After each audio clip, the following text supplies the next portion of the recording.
Now in the prior videos, I showed you how the side wall planks can reduce the core to a house of cards. You're going to need to do, if you're doing the side planks, you have 9 core regions in the what's called the parasagittal plane, left side of the chest, right side of the chest, so 18 total, and you have that same configuration on your back. So when you do a side plank, inside leg, outside leg, we showed you how the inside leg trains the back of the core, outside leg trains the front of the core. So now I'm going to show you of the front of the core and the next phase, and that is how, as you work the front of the core, again we're looking at a house of cards. So if I go to a upper core stance width, you can look at how my hands hang. They have internal rotation. Please watch that there's no change as I go to, I'm still upper core, going from 7 to 9. Now I'm going to number 8, the region just above the base of my sternum. And you'll notice my hands hang the same in every one of those. Now if I go to 1, low core, you notice how my hands turn out. And if I go to 3, that same configuration. My hands have not internally rotated or externally rotated. They stay the same.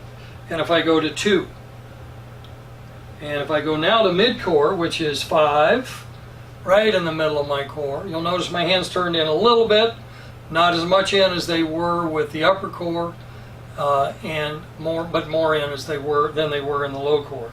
So that's 5. Another region is 4. You'll notice my hands again still hang the same, and 6. So your hands will hang the same within a core region, but they'll change between regions. Very important concept. And here is 1 inch difference. I'm on 4. That's a mid-core stance width. Take a look at that. I'm going to move 1 inch to 8, which is an upper core stance width. You can see how much my hands just turned in, and but they're still hanging the same in both of these regions. That is why also you have to, when you're playing, you need to find your stance width for your core region. Otherwise, you'll see changes in that club face as you address the ball. Now, if you look at me down the line here, again, notice how square my hips are. How they're, no matter what, I can even go in between core region stance width, and you'll note that my hips are absolutely square. So what I'm going to do now, I'm going to take this strip. I'm going to do 10 wall push-ups face on. 10 wall push-ups face on. And as we talked about in the last video, you want to be certain that when you do these exercises, you do them the same distance from the wall each time you do them. So I'm going to measure out to my normal distance for the wall plank, for the face on.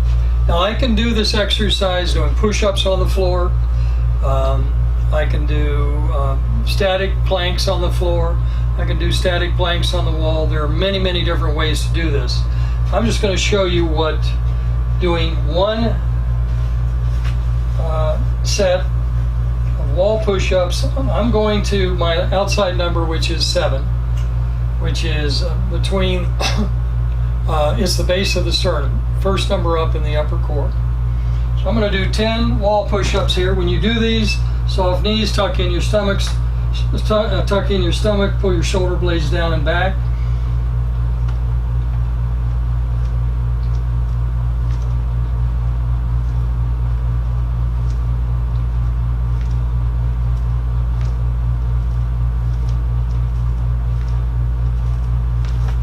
I like the push-ups.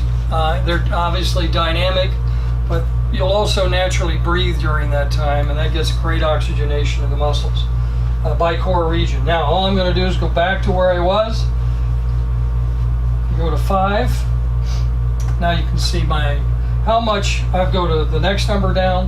You can see how much rotation I have. Again, the core is a house of cards. If I'm going to square all of these, I'm going to need to do the 10 wall push-ups on all 9 regions. So you can see, again, I'm just relaxed, and you can see the amount of rotation. That is, once you build the core, it stays strong. But you have to be able to build the entire core, 360, so you can eliminate all weaknesses through. Now I want to show you once again.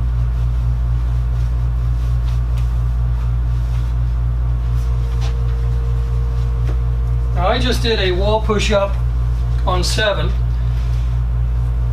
So let's go back to 7. So we'll consider that region of my core balanced.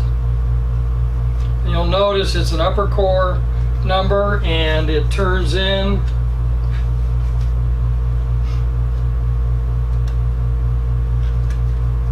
exactly the same. So I balanced that region, but that's the only region that's balanced. As I move, take a look at the internal external rotation of the cards between my fingers. I'm on 5. You'll see here on 5 how much my left hand is turned in. So if I put my hands on the club in that position now, it is going to have that internal rotation. And again, I just moved to 9. I felt my right hand turn in a little bit. I'm going to 1. Big internal rotation in my left hand, and my right hand turned out. I go to 4. I can feel the change. And 5 and 8, it felt like my right hand turned in a little more there. And 3. When you do this, you have to be absolutely relaxed. Just allow your hands to go wherever you want them to go. But you can imagine the havoc I'm going to play with my grip when I get in this setup. In fact, let me show you that.